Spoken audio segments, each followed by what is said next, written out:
নমস্কার, আমি স্বপন। নিউজ নয়া ভারতে আপনাদের সকলকে স্বাগত। কিছুক্ষণ আগেই পশ্চিমবাংলার মাননীয় মুখ্যমন্ত্রী শুভেন্দু অধিকারী তিনি গিয়েছিলেন পার্ক সার্কাসে।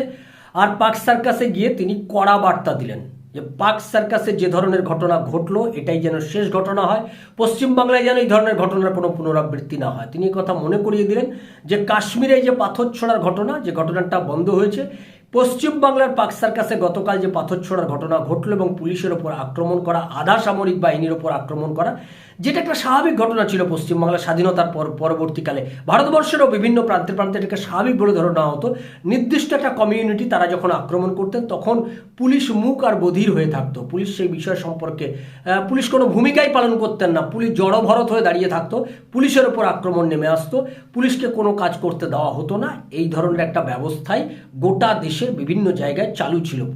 কেন্দ্রে বিজেপি সরকার আসার পর থেকে এই অবস্থার পরিবর্তন ঘটেছে, কিন্তু পশ্চিমবাংলা তার আগের অবস্থাতেই ছিল। মুখ্যমন্ত্রী মমতা ব্যানার্জি যতদিন ছিল, পশ্চিমবাংলাতে পুলিশ একটা নির্দিষ্ট কমিউনিটির বিরুদ্ধে কখনোই কোনো কড়া অবস্থান তিনি নিতে দেননি। তিনি বলেছিলেন যে গরু দুধ দেয় সে গরুর লাত আমি খেতে রাজি আছি। অর্থাৎ পরবর্তীকালে তাদেরকে দুধেল গাই বানিয়ে দিলেন। সেই দুধেল গাইরা তারা এটা বোধহয় ভুলে গেছে যে পশ্চিমবাংলায় এই মুহূর্তে একটি সরকার চলছে, যে সরকারটি তৃণমূল কংগ্রেসের সরকার নয়, যে সরকারটা বামেদের সরকার নয়। সেই রকম একটা সরকার চলাকালীন তারা যে আগের মতো করে আচরণ করবে আর পুলিশ প্রশাসন চুপচাপ বসে দেখবে, ব্যাপারটা তেমনটা যে ঘটবে না, এটা গতকাল পার্ক সার্কাসে পুলিশের ভূমিকা গ্রহণের পর থেকেই তারা সেটা বোধহয় উপলব্ধি করতে পেরেছে। যদি তারা উপলব্ধি করতে পারে এটা ভালো।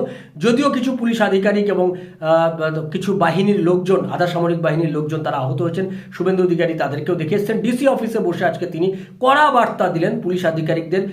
তিনি এই বার্তা দিয়ে দিলেন যে এই ব্যাপারে কেউ যদি আইনকে হাতে তুলে নেয়, আইনের বিরোধিতা করে, সে যে ধর্মেরই লোক হোক না কেন, তার বিরুদ্ধে কড়া থেকে কড়া অ্যাকশন নেওয়া হবে। সরকার জিরো টলারেন্স নীতি নিয়ে চলবে, এই বার্তা তিনি দিলেন।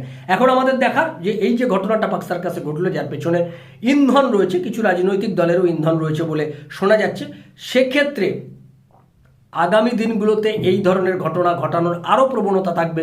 মুখ্যমন্ত্রী শুভেন্দু অধিকারীকে বিপদে ফেলার জন্য চেষ্টা করা হবে নানানভাবে, তাকে বিপদে ফেলার জন্য, তার প্রশাসনকে বিপদে ফেলার জন্য যে চেষ্টা হবে, সেটাকে তিনি কিভাবে মোকাবিলা করেন আমাদের সেদিকে নজর থাকবে। আপনাদের নজর থাকুক নিউজ নয়া ভারতের পর্দায়। নিউজ নয়া ভারত আপনার কথা বলে। আর যারা আমাদের চ্যানেলটি সাবস্ক্রাইব করেননি তারা আমাদের চ্যানেলটি সাবস্ক্রাইব করুন, শেয়ার করুন, লাইক দিন, কমেন্ট বক্সে আপনি আপনার মতামত দিন। নমস্কার।